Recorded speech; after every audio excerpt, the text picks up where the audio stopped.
Pessoal, boa noite. Estão me ouvindo perfeitamente aí?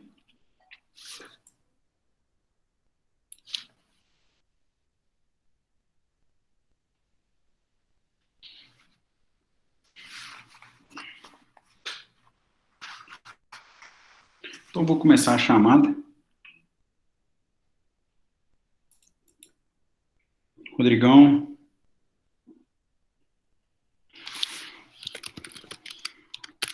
E já vamos dar continuidade aí.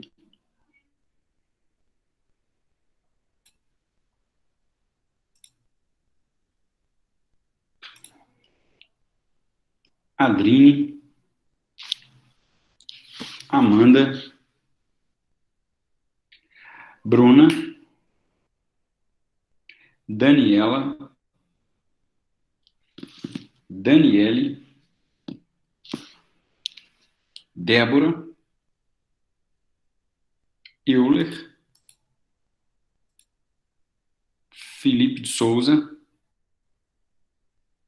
Felipe Rodrigues.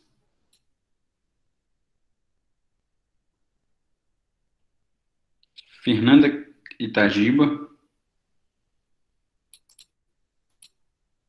Jairo. Jéssica Honora. João Vitor.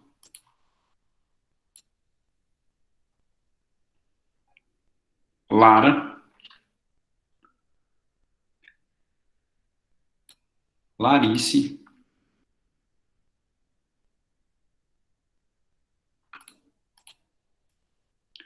Laira. Leandro.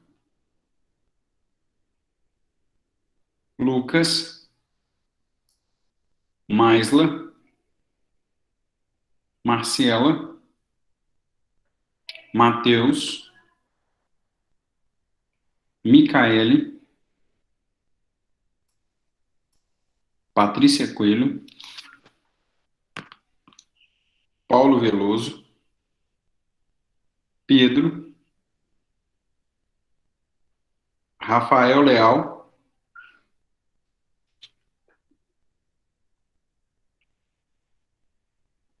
Rodrigo.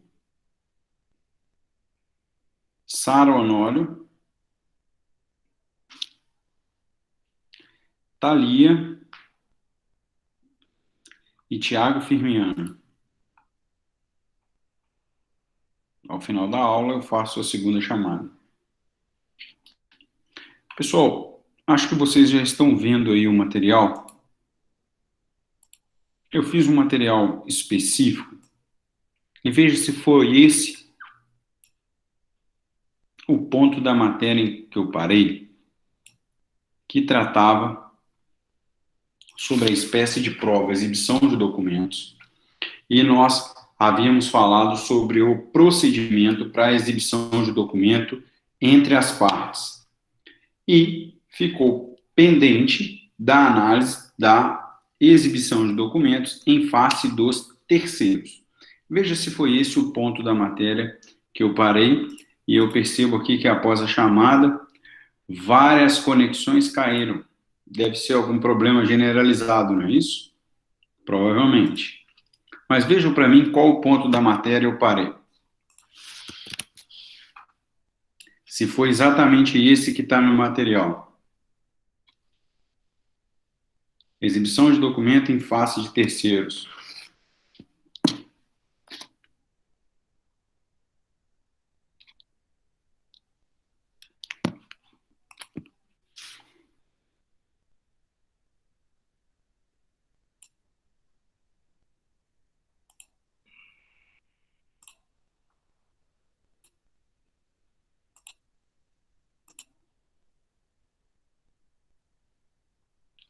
Eu não cheguei a falar sobre a exibição de documento da parte contrária, porque na minha anotação tá que ficou pendente a exibição de documentos em face dos terceiros.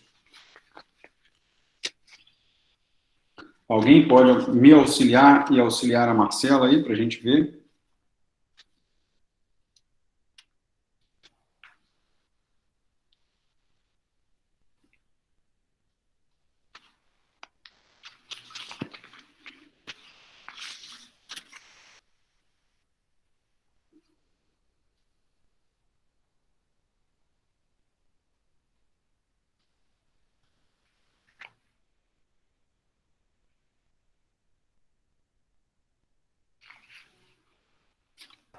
Ô, Bruno, pelas minhas anotações aqui, boa noite para você primeiro, pessoal.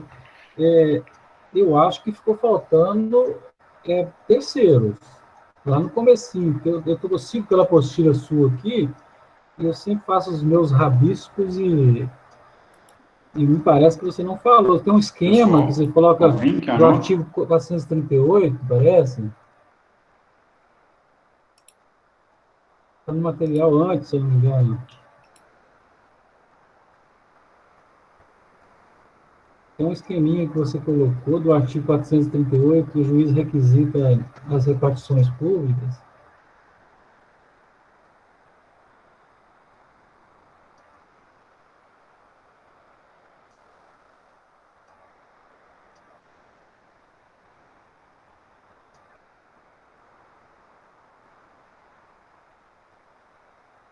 Travou não, né?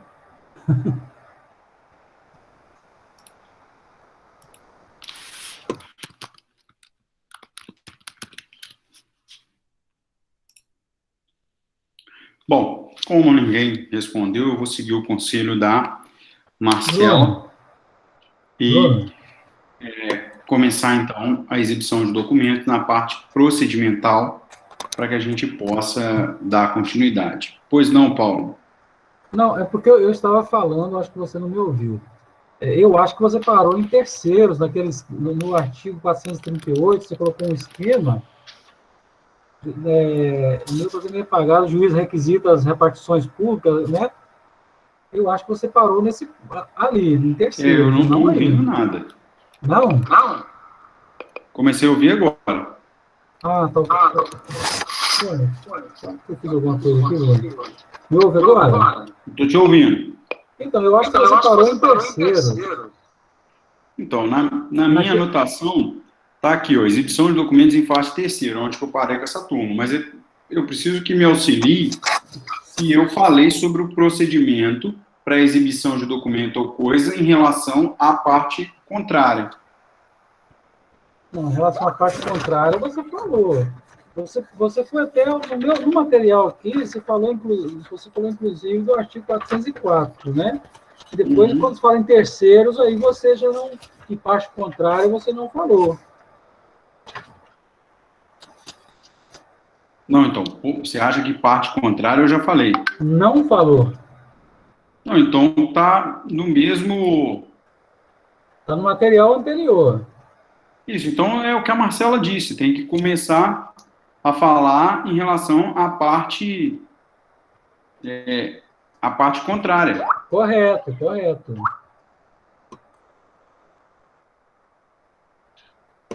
Entendi. A Tá, então minha, é isso. o meu som está funcionando, está chegando até você, Bruno? Agora tá. Ah, tá ok. Então vamos lá, vou trocar o material aqui. Deixa eu só trocar o material então. Contrário.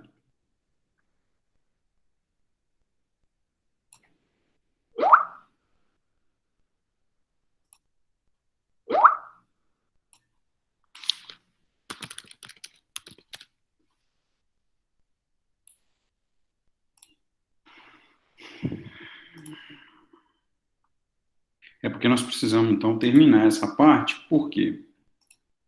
Para não dar diferença em relação a outra turma.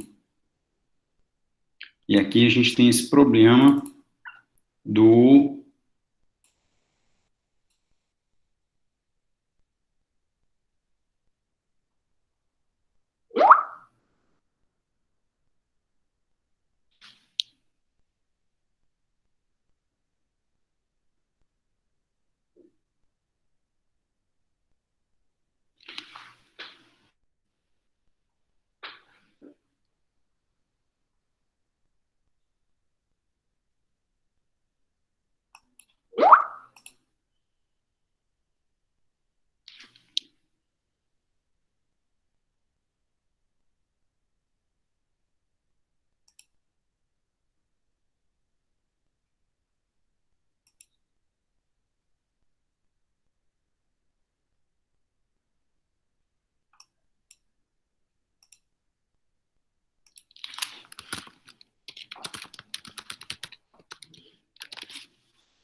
Então, veja se é esse o material aqui.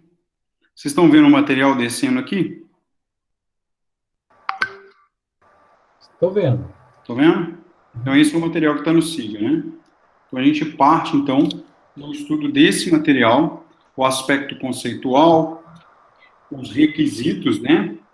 A individuação, a finalidade da prova, a circunstância, sempre determinando, através de cognição sumária, que ao magistrado deve ser levado a ele o mínimo de cognição, para que ele possa concluir pela existência do documento ou da coisa, e ainda que no documento ou a coisa esteja de posse da parte contrária. Então, é importante preencher esses requisitos, ok? Então, isso eu acredito que eu tenha falado na aula passada. E fica pendente aqui para a gente analisar a questão do procedimento, conforme vocês delimitaram aí para mim. Ok? Veja se está tudo certinho, se é isso mesmo, se é esse ponto do material, se foi falado sobre os requisitos. E aí alguém disse aqui no grupo, acho que foi o Heitor, que nós falávamos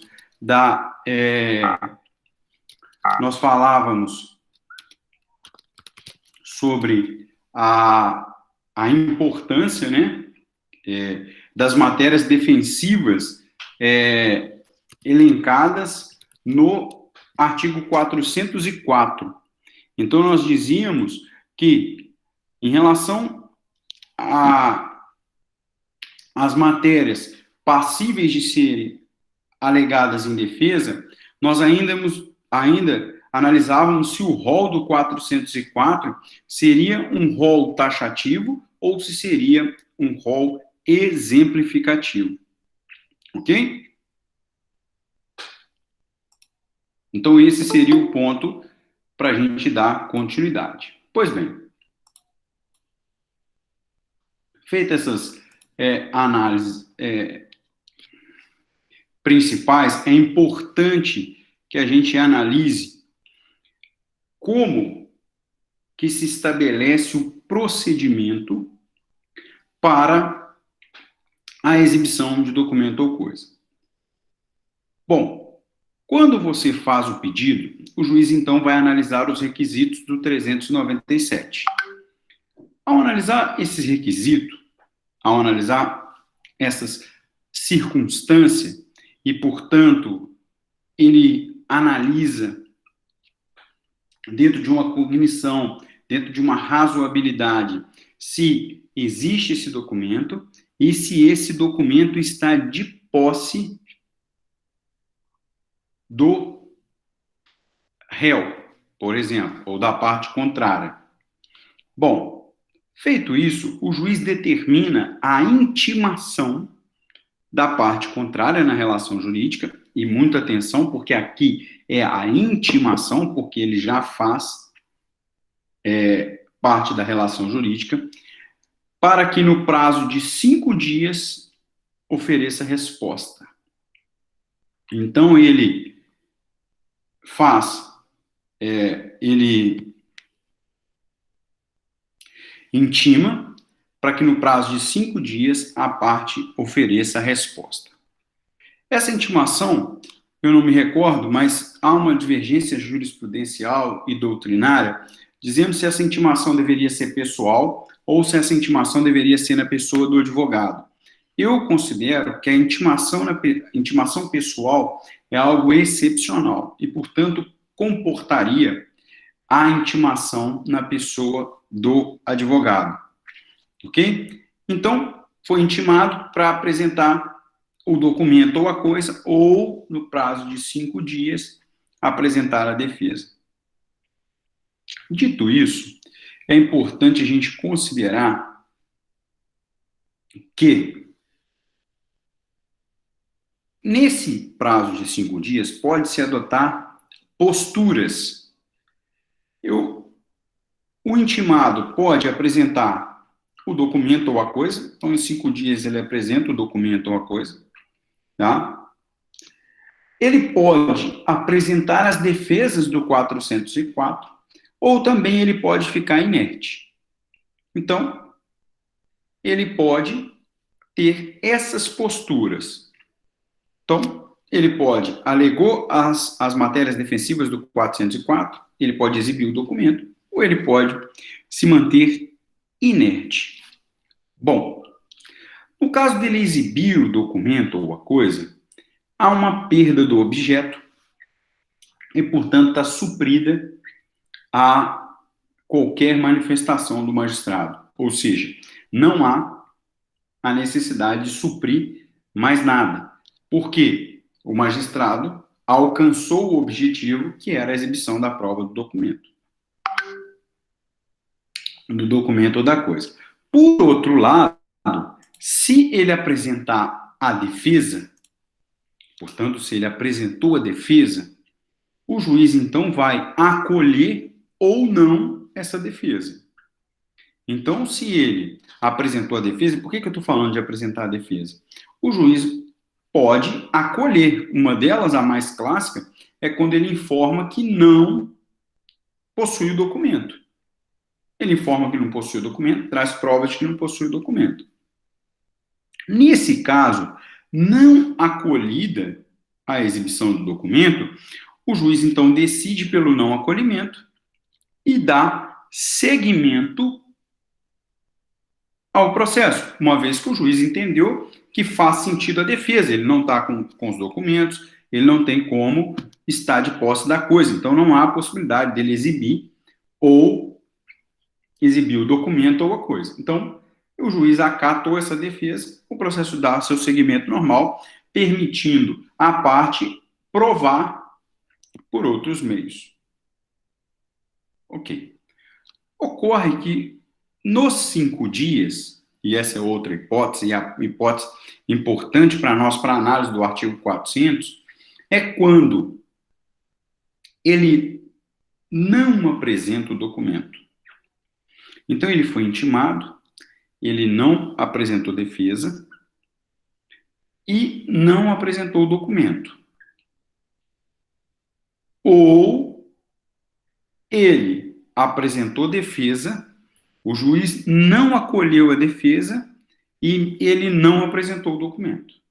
Então, vejam, ele pode se manter inerte e não apresentar o documento. Ou ele pode apresentar a defesa e o juiz não acolher a defesa dele. E ele também não apresentar o documento.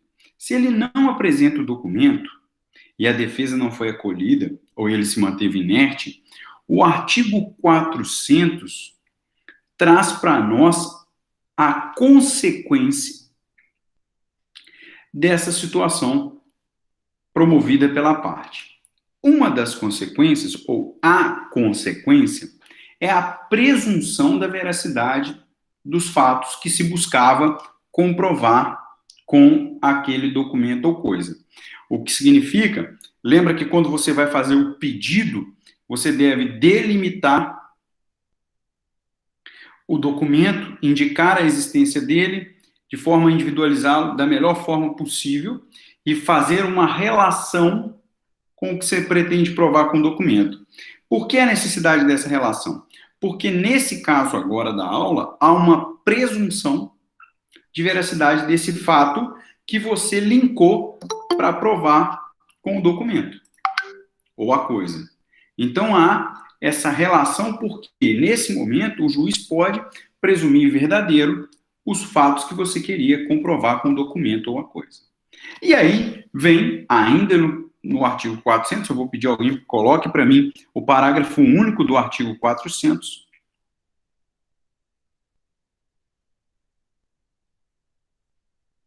Alguém?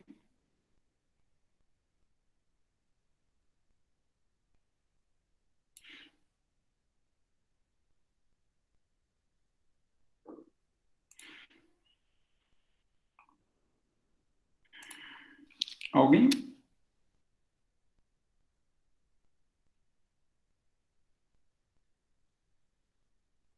Alguém consegue colocar aí, pessoal?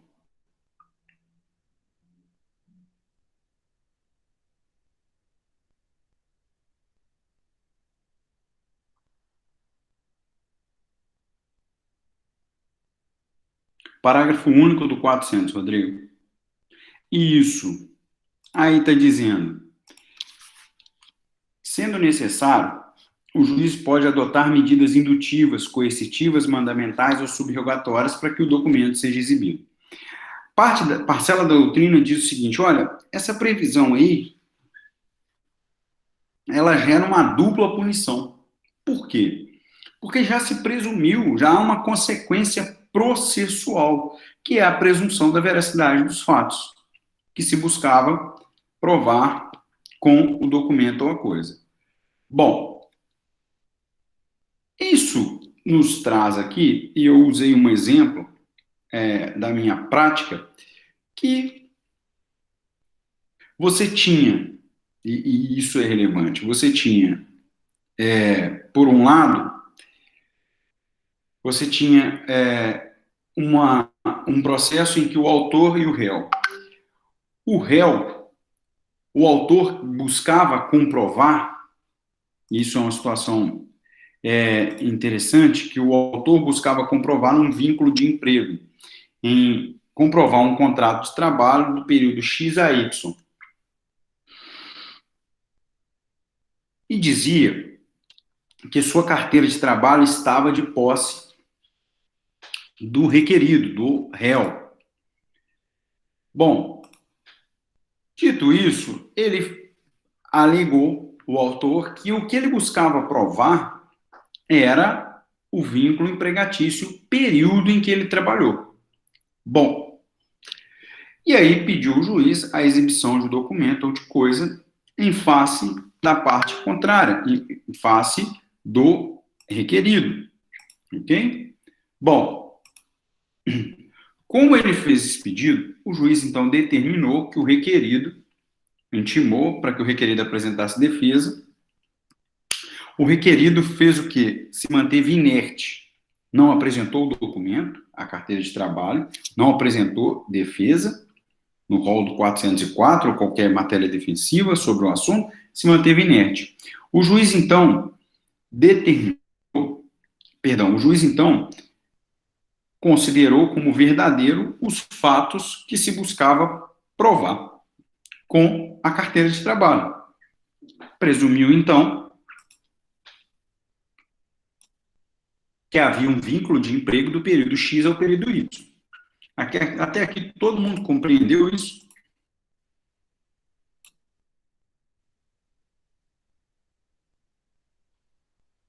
Todos vocês compreenderam? Bom, dito isso, o requerido não apresentou o documento, presumiu verdadeiro. O juiz, então, expediu uma busca e apreensão dessa carteira. Artigo aí 400, parágrafo único. Para a parcela da doutrina, essa medida, nesse meu exemplo, seria uma medida extremada.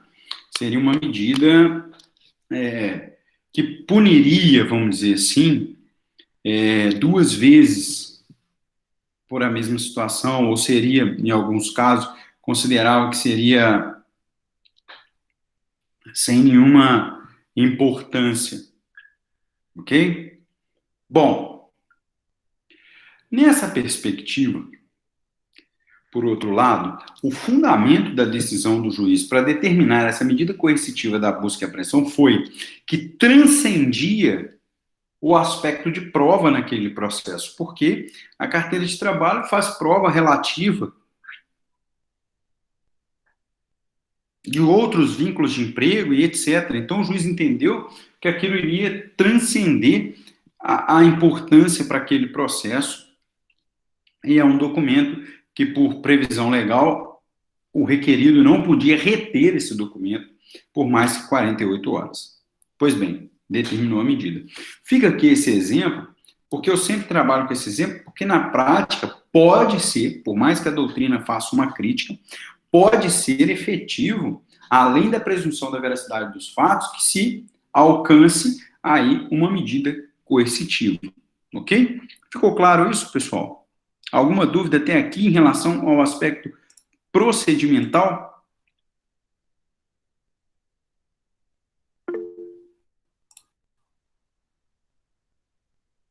Acho que o Paulo levantou a mão. Pode dizer, Paulo. Ô, Bruno, nesse caso aí, se o juiz, né, presumiu a veracidade dos fatos, ele presumiu o vínculo de trabalho, não é isso? No exemplo que você deu. Sim. Bom, ao se presumir, né, houve esse vínculo e a parte alegou que foi retida a carteira de trabalho dele, não dá para entender que se o juiz, por exemplo, não adotasse uma medida extremada dessa, né, de busca e apreensão, poderia a parte que alegou ficar prejudicada por ter esse documento preso. E no caso aí, se ele presumiu que é verdade, presumiu, obviamente, que a carteira estava de posse, provavelmente, do patrão. Não sei se eu estou fazendo um raciocínio meio Sim. estou perdendo o rumo aqui, mas Não, vamos lá. o empregado alegou, né, que tinha vínculo e a carteira ficou retida. Até aí estou correto, né? Uhum. Sim. Tá, então o juiz acatou, né, e aí a parte, que é o patrão, né, a parte contrária, ficou silente. Então o juiz Sim. determinou, né, chegou à conclusão, né, sentenciou que era verdade os fatos, então, alegados pelo empregado. Correto no raciocínio? Sim, sim. Sendo verdade, e estando a carteira de posse do patrão, não fica. O que o juiz tomou de decisão não seria, então, uma decisão extremada, porque não seria uma dupla punição, até porque ele estaria com a carteira do empregado dele, não daria para fazer esse raciocínio?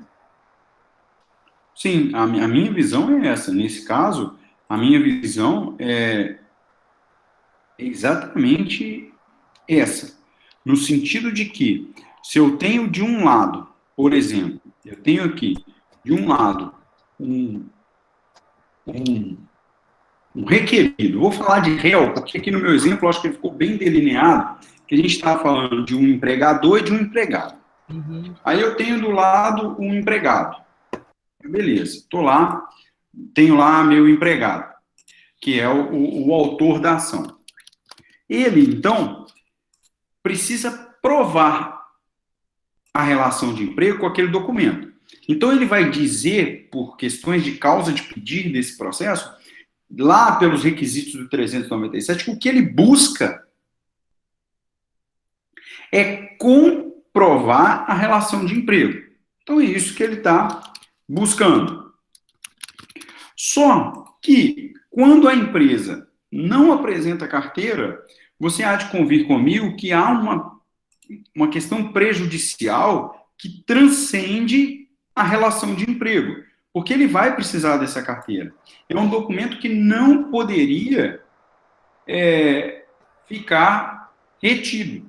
Então, eu considero que o que o legislador buscou é que, quando a simples, e aí eu digo simples, por ser uma consequência e não por ser simplória, a simples presunção da veracidade dos fatos é uma presunção relativa. Inclusive, o réu pode fazer prova em contrário e ela ser derrubada.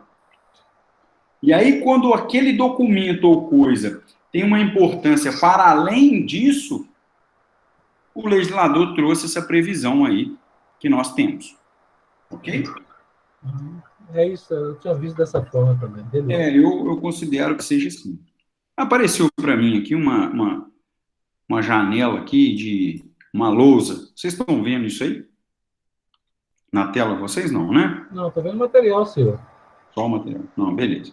Então, pessoal, com isso, nós analisamos a parte procedimental e as consequências em relação à parte adversa. Agora nós precisamos fazer uma análise em relação ao procedimento, pois ele é diferente, em relação ao terceiro.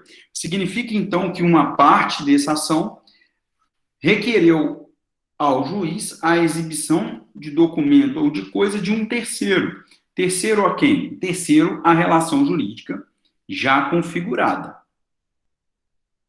Tá ok? Bom, aqui começa a nossa diferença e vocês têm esse material já no já tem esse material no Siga, porque eu peguei o material específico, não é esse que está aqui sendo reproduzido, porque eu fiz um material específico eu até comecei a aula com ele projetado sobre exibição de documento em face de terceiros, para que vocês pudessem estudar em separado, ok? Mas um não elimina o outro. Esse aqui é o material do estudo dirigido 4, e o que eu postei, que eu comecei a aula colocando para vocês, é o material do estudo dirigido 4.1, tá joia? Eles se complementam, é só mesmo uma separação didática, porque me gerou uma confusão de qual ponto da matéria essa turma estava, tá joia? Então, seguindo aqui, a gente começa agora o estudo do procedimento contra o terceiro. Aqui muda tudo. Por quê? Como ele é um terceiro na relação jurídica, nós estamos diante de uma pessoa, né, ou de uma parte, melhor dizendo, que não pertence à relação jurídica estabelecida. Então, para que você faça o pedido de exibição de documento ou coisa, você vai ter que fazer de forma incidental através de uma petição inicial. E, portanto, preenchidos os requisitos do 319 e do 320 do CPC. Isso significa, então, que agora eu não fiz um pedido incidental, como foi feito quando era em face da parte contrária. Agora, foi feito um pedido através de uma petição inicial, e, portanto, ela deve ter preenchida os seus requisitos. Que requisitos são esses? Requisitos do 319 e requisitos do 320. Ok? Então, esse é o primeiro ponto. Ora, se eu estou dizendo que nós agora vamos fazer um pedido de exibição de documento ou de coisa em face do terceiro através de uma petição inicial, nós estamos falando agora da citação do terceiro. Por que da citação? Para que ele componha essa relação jurídica entre requerente autor e agora o terceiro. E isso vai ser o quê? Vai tramitar em apenso ao processo, que agora eu vou denominar processo principal. Portanto, o prazo para o terceiro apresentar defesa é de 15 dias. Ok? Então, começamos aqui com as peculiaridades procedimentais da exibição de documento ou coisa em face de terceiro. Repetindo, deve ser feito através de uma petição inicial. Essa petição inicial tem que preencher os requisitos 319, 320 e 397, ok? E agora o terceiro vai ser citado para apresentar o documento ou a coisa ou apresentar a defesa, ok? Até aí tudo bem? Todo mundo compreendeu até aqui? Tranquilo? Na diferença procedimental? E qual que é o prazo? Olha que excelente pergunta para uma prova fechada. Qual que é o prazo para a defesa quando é o terceiro? 15 dias.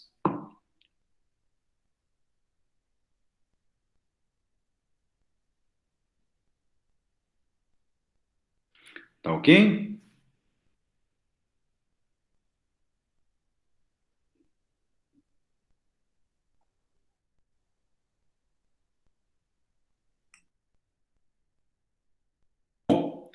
Então, todo mundo compreendeu? Até aqui tranquilinho? Aí, outra peculiaridade. Se o terceiro nega exibir o documento, afirmando ou sob a alegação de que não está em seu poder, o juiz, então, designará uma audiência especial para coleta de provas orais. Que provas orais são essas? Depoimento pessoal das partes e eventuais testemunhas. Ok? Então, nós temos aqui uma nova figura, que é a figura da audiência especial. Ok? Coloquem para mim aí, acho que o Rodrigo colocou, o artigo 403 e o seu parágrafo único. Rodrigo, que ele traz para nós agora uma visão das consequências, e elas são diferentes.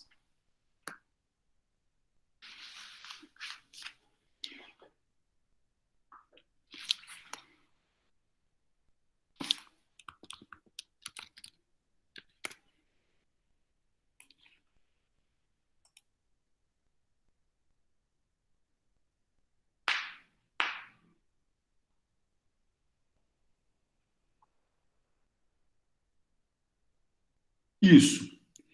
Bom, olha o que diz o 403. Muito obrigado, Rodrigo.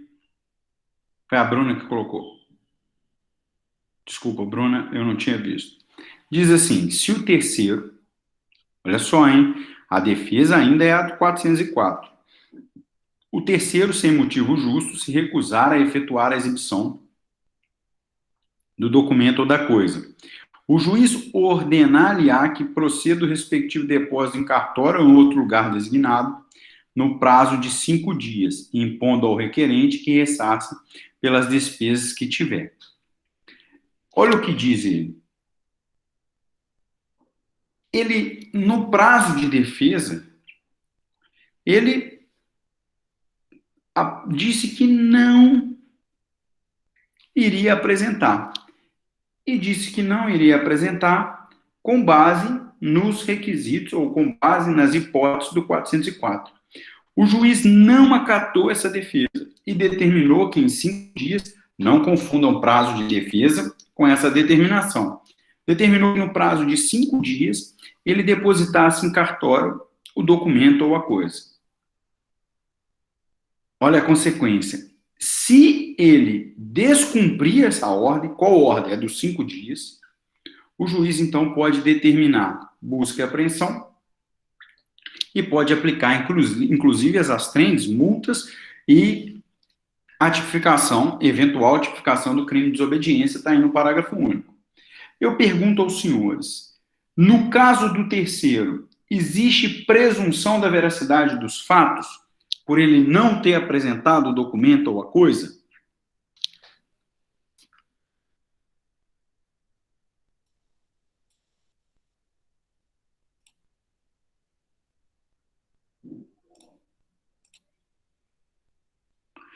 Perfeito, Jairo, Larissa e Bruna. Não há presunção.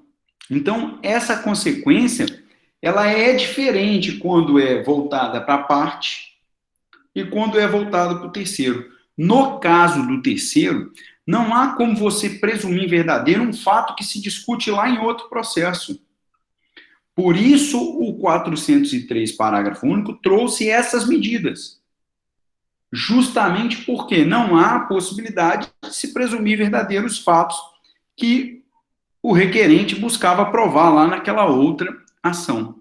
Então, é importante que vocês saibam que essa é a diferença. Não há, como consequência, a presunção de veracidade dos fatos aí trazidos pela parte requerente. Ok? E essa, acho que ficou claro para todo mundo quais são as razões aí para não se presumir verdadeiro os fatos que se buscava provar. Porque como que a omissão de um terceiro vai prejudicar uma parte lá num processo totalmente estranho? Não faz sentido nenhum dentro da perspectiva processual. Ok? Tranquilo até aqui, pessoal? Alguma dúvida em relação à exibição de documento ou coisa?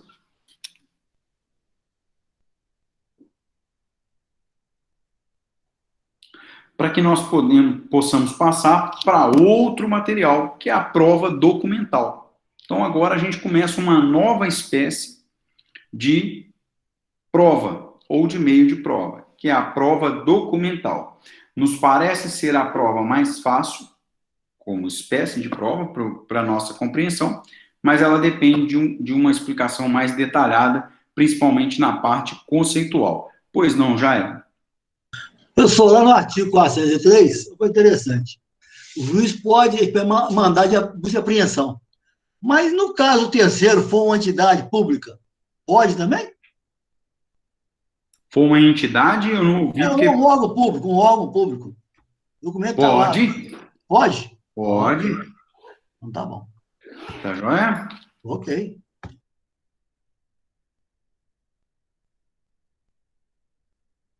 Só trocar o material aqui.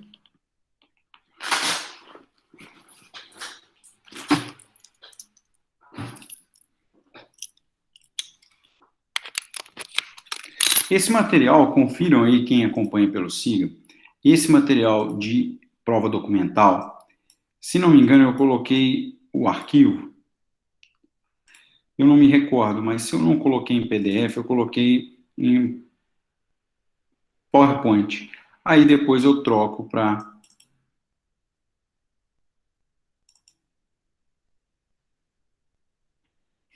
Ele está com a nomenclatura de prova documental, primeira parte.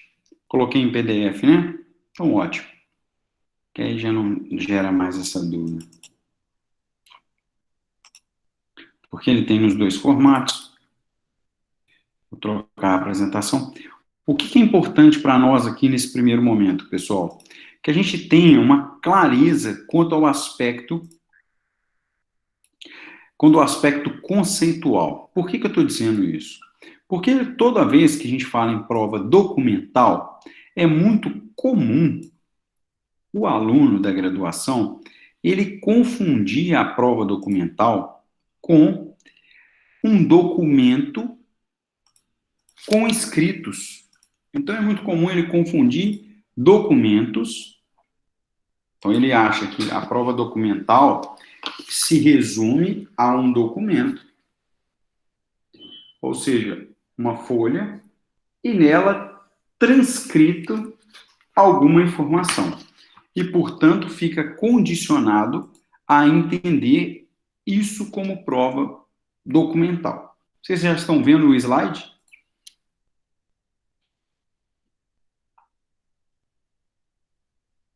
Sim? Bom, e aí eu coloco na introdução para vocês essa desmistificação, para a gente desmistificar isso, para a gente definitivamente não considerar como prova documental um simples papel com escritos nele.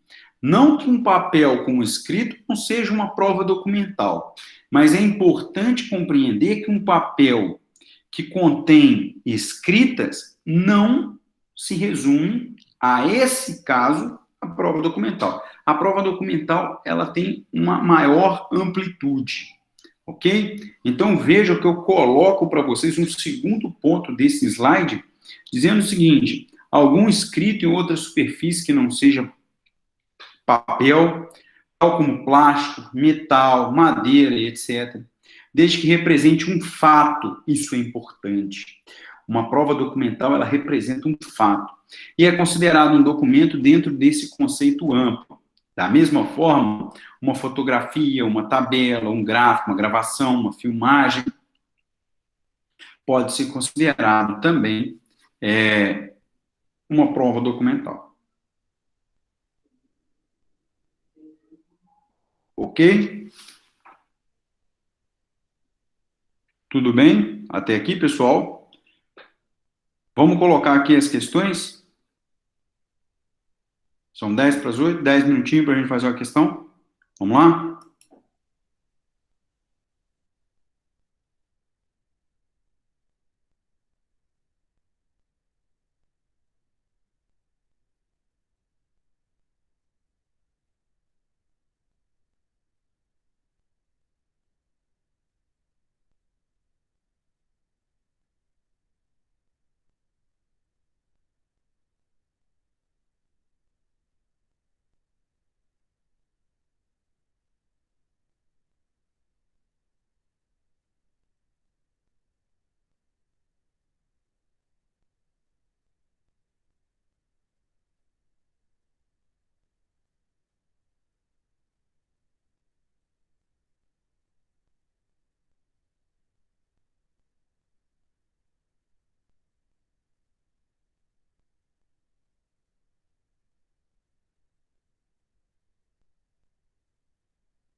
vai depender mais de uma pesquisa, é algo bem simples para vocês colocarem aí. Qualquer dúvida, eu continuo aqui à disposição. São 7h53, até umas 8 horas dá para responder e a gente continua com prova documental.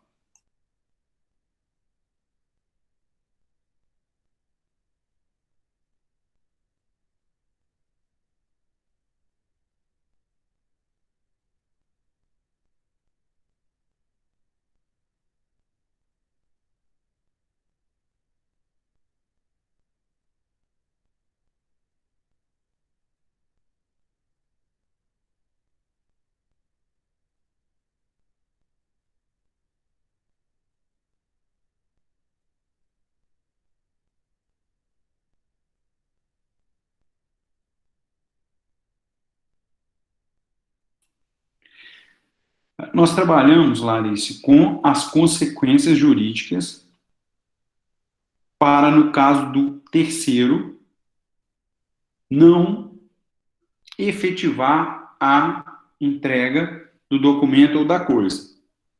E aí nós trabalhamos com as hipóteses do artigo 403. Eu pergunto, o juiz, então, adota o parágrafo único do 403 e determina uma busca e apreensão. Mesmo que ele determine a busca e apreensão, o documento objeto dessa busca não foi entregue pelo terceiro. Qual é a consequência, então? É algo grave, mas qual a consequência?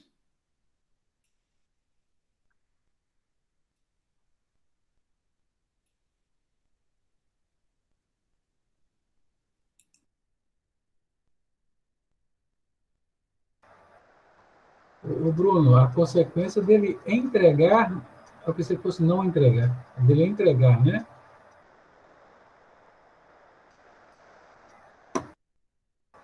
Não te ouço, Bruno. É não entregar. Tá. Na pergunta está entregar. Não, é não entregar. Nossa, agora que eu vi. Tá dois escritos errados. Não entregar. Tá a palavra caso, não entregar. Obrigado.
Ô, Rodrigo, continuam as mesmas a serem entregues, só mudei a data. Estão lá no estudo dirigido, eu só troquei para o dia 29 a data. Tá ok? Já posso dar continuidade, pessoal, ou não? Quer que aguarde mais um minutinho?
Então vamos, pessoal, dar seguimento?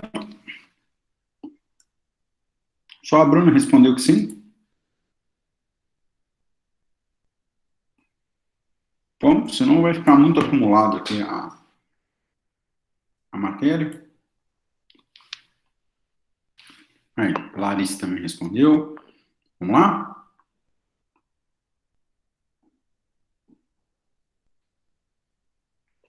Bom, e aí, a gente começa o nosso estudo. Vocês estão vendo aí o organograma? A gente começa o nosso estudo desse aspecto conceitual separando em dois ramos.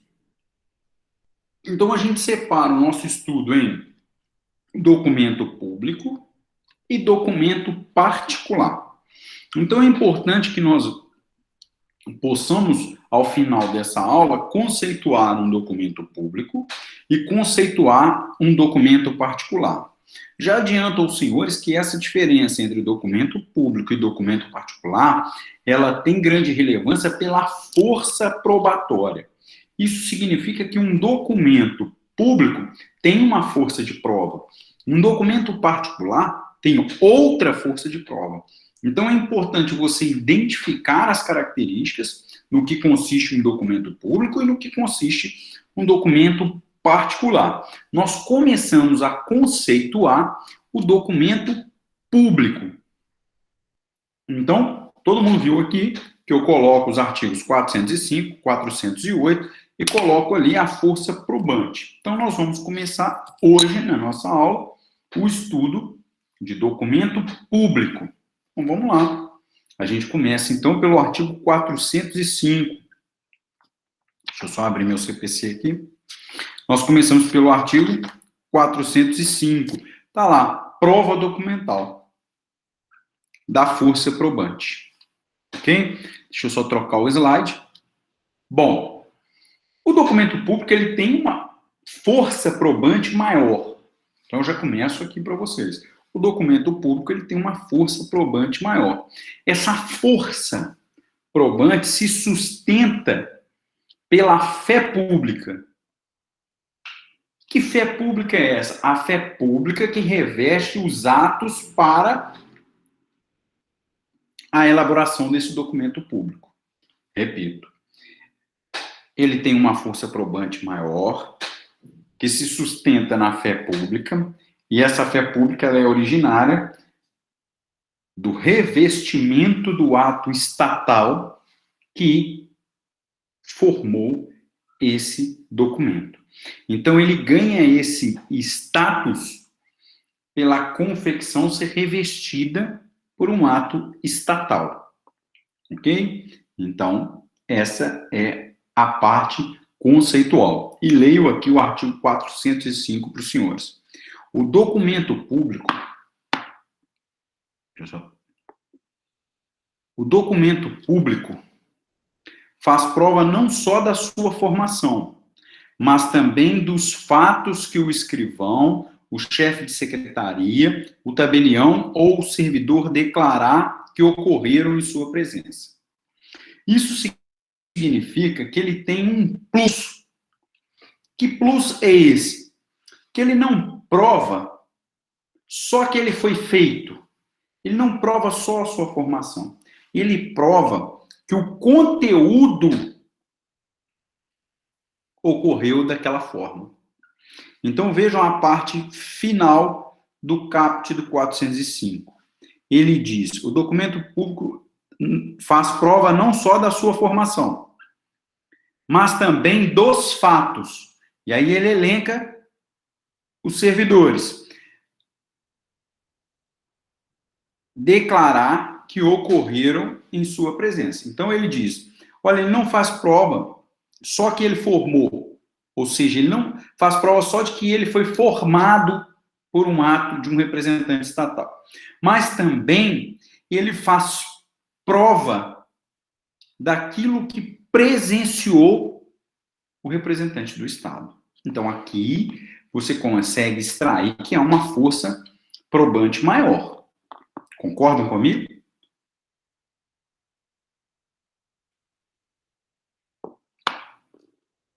Senhores, uma manifestação? Um feedback? Concordam? Só para eu não me sentir sozinho, senão eu fico deprimido aqui, conversando com a tela do computador. Bom, eu sou vascaíno.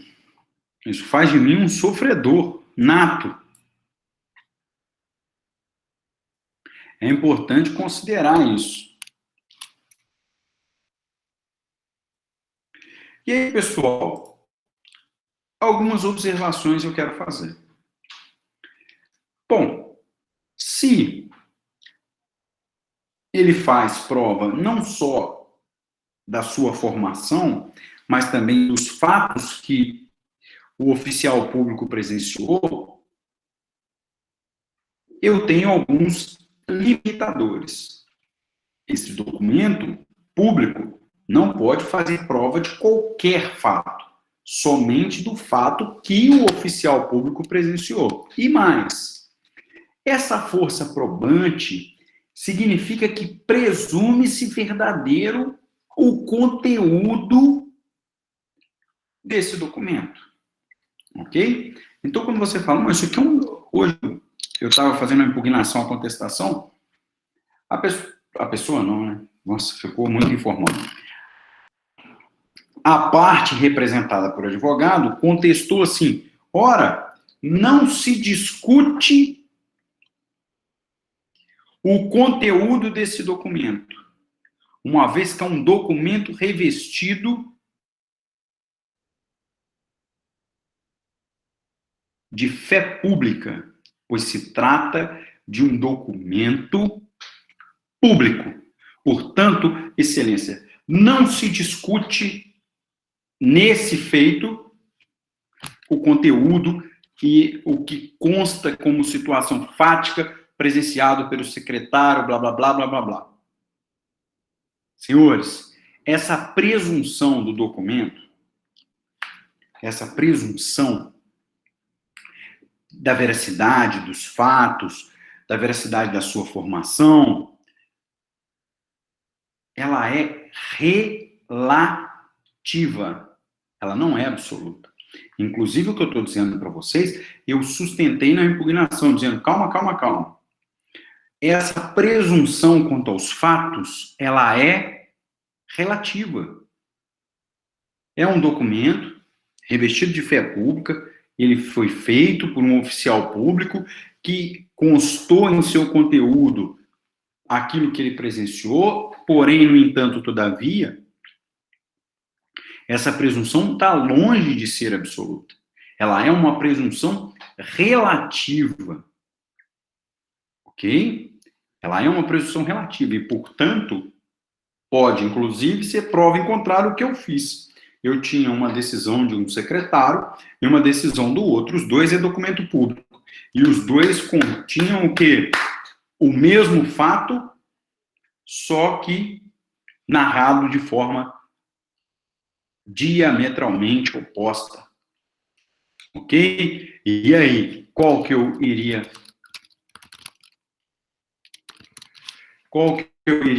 sustentar? Por que que o documento A, os dois é documento público, por que o documento A teria mais força do que o B? Vejam que nós estamos diante, eu dei meu exemplo, de uma presunção que relativa. Relativa. Guardem isso, ok? Guardem essa informação.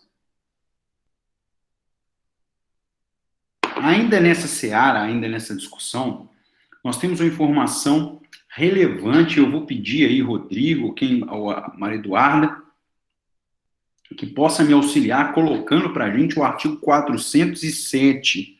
E eu peço a vocês licença para fazer a leitura do 407, que o 407 ele é claro em relação à perda dessa força probante. E aí a gente faz um link no documento particular. Diz assim o 407. O documento feito por oficial público incompetente ou sem observância das formalidades legais, sendo subscrito pelas partes, tem a mesma força probatória do documento particular. E vejam que ele tem uma situação aqui, ó, interessante. Subscrito pelas partes. Isso significa que ele é um documento público que foi assinado pelas partes. Mas ele é um documento público feito por um oficial público incompetente. Então, ele cai, se é que eu posso dizer isso, ele cai para documento particular. E ele só cai para documento particular, que fique claro isso, porque ele foi subscrito pelas partes. Porque se ele não fosse subscrito pelas partes, feito por um oficial público incompetente para confecção, sequer ele era um documento particular. E eu falo sobre a perspectiva de eficácia probatória. Ele cairia, então, por um mero escrito, se é que posso dizer assim. Então, fica aqui essa ressalva. Por quê? A partir desse ponto da aula, eu vou fazendo referências, toda vez que eu disser que foi subscrito pela parte, é que a parte foi lá e assinou. Ou quem confeccionou o documento, assinou. Ok? Então, fica aqui pontuado assim. Em relação à força probante, em relação ao conceito, existe alguma dúvida em relação ao documento público?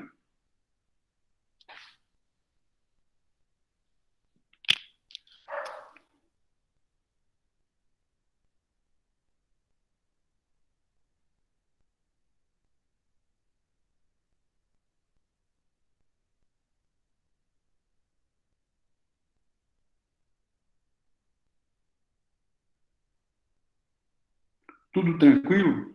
Então, a gente passa agora a constar com uma perspectiva, e aí eu quero chamar a atenção para o conceito de documento particular.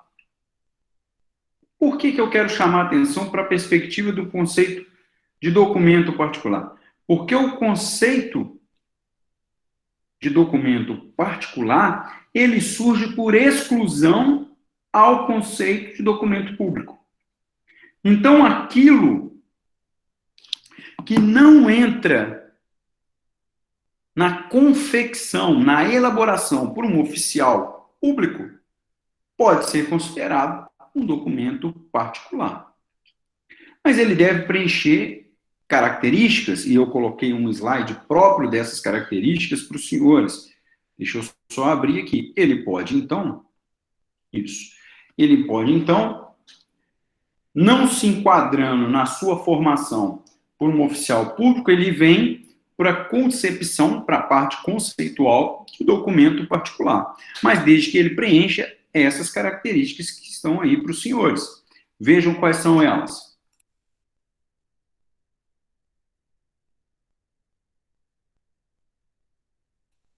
Desculpa, eu encostei aqui, ele balançou. Ele tem que ser escrito e assinado pelas partes, ou ele pode ser escrito por terceiro e assinado pelo declarante, escrito pela parte e não assinado, mas aí ele só vai fazer prova para aquela parte, nem escrito, nem assinado pela parte, ele vai ter uma outra força probatória. Vejam que para cada característica dessa, nós temos o documento particular fazendo força probatória sobre um ângulo, ou sobre uma perspectiva. Então, eu tenho, vejam, artigo 408, as declarações constantes do documento particular, escrito e assinado, ou somente assinado, vejam, presumem-se verdadeiras em relação àqueles que assinaram. Então, coloque para mim o 408 aí, por gentileza. Olha o que ele fala lá no finalzinho, Bruna. Acho que você vai colocar. Ele diz, olha, ele só presume verdadeiro para quem assinou. Então, veja, o documento foi escrito e assinado. Há a presunção de veracidade só para quem assinou, só para o signatário.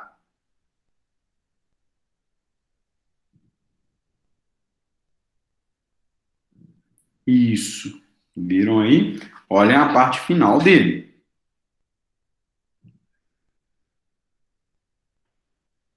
Ok? Aí eu vou pedir a vocês para que a gente possa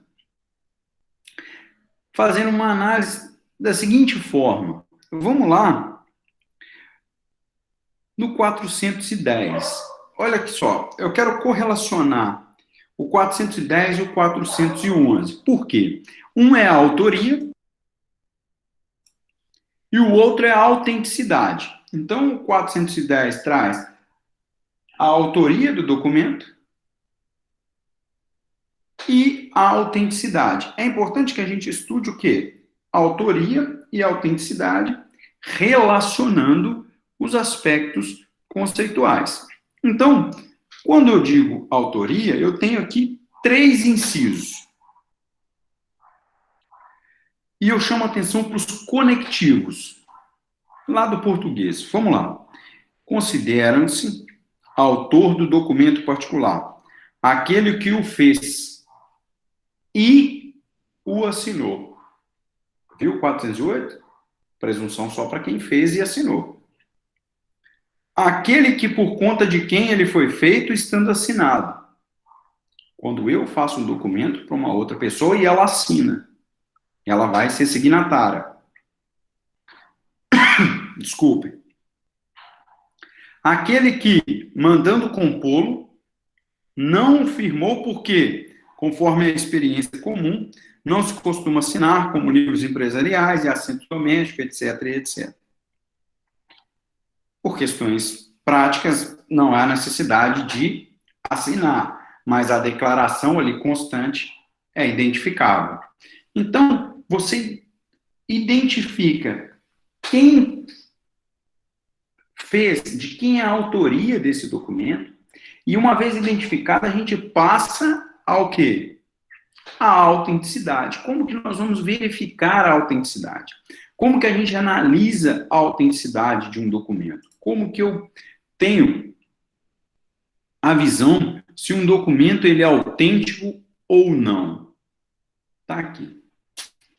Tá aqui no slide para vocês. são os requisitos necessários para a autenticidade do documento. Então, eu pego e falo, olha, o autor do documento é esse. Agora, vamos ver se o documento é autêntico. E eu já começo explicando a diferença entre reconhecimento de firma e autenticidade. Reconhecimento de firma, de assinatura, né? Reconhecimento de firma, firmado pelo signatário, a assinatura do signatário, é feito por semelhança. E você que sabe como isso funciona. Como funciona? Você tem um determinado cartório, que ficam uns cartõezinhos lá registrados com a sua assinatura.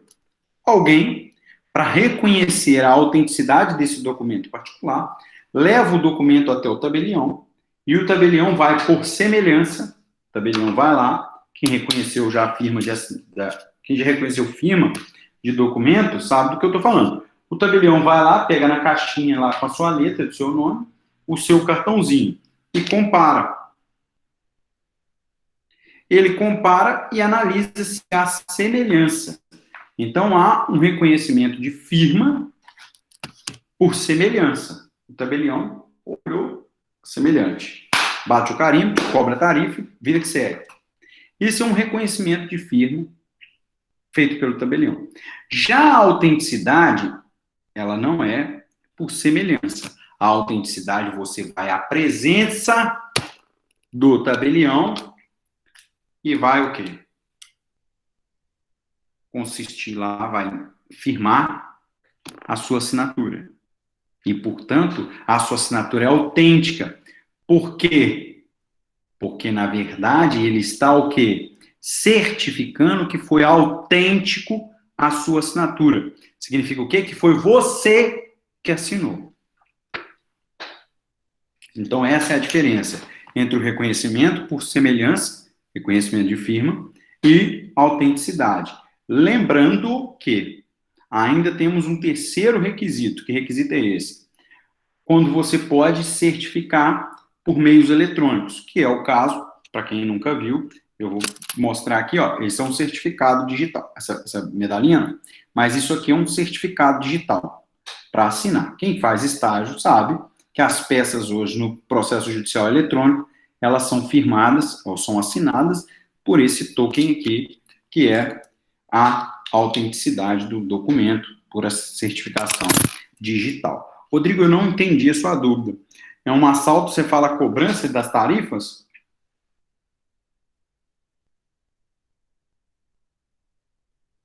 Ah, sim. Ah, não tenha dúvida. Caríssimo. Ok? Bom, e aí, para a gente encerrar a aula, eu vou pedir aos senhores que façam a leitura do artigo 411. Tá ok? Não deixe de fazer a leitura do 411. Alguma dúvida até aqui, pessoal, em relação à matéria? Dúvidas? Tranquilo? Jairo, Paulo, Bruna, tudo tranquilo? Euler, Fernando, que chegou um pouco atrasado. Então, vamos lá. A segunda chamada, à medida que vocês forem respondendo, vocês estão dispensados aí. Já desejando aqui a todo mundo uma boa noite, um bom resto de semana aí e se cuide. Adrine, Amanda, Bruna, Daniela, Daniele, Débora, Euler, Felipe de Souza, Felipe Rodrigues, Fernando Itagiba, Jairo,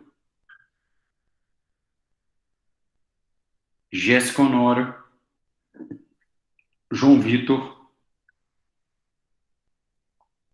Lara, Larice, Laira, Leandro, Lucas, Maisla, Marcela, Matheus Felipe, Micaele, Patrícia Coelho, Paulo Veloso, Paulo Vitor, Pedro, Rafael Leal, Rodrigo Pereira, Sara Honório, Thalia e Tiago Firmiano. Boa noite e até a próxima, pessoal.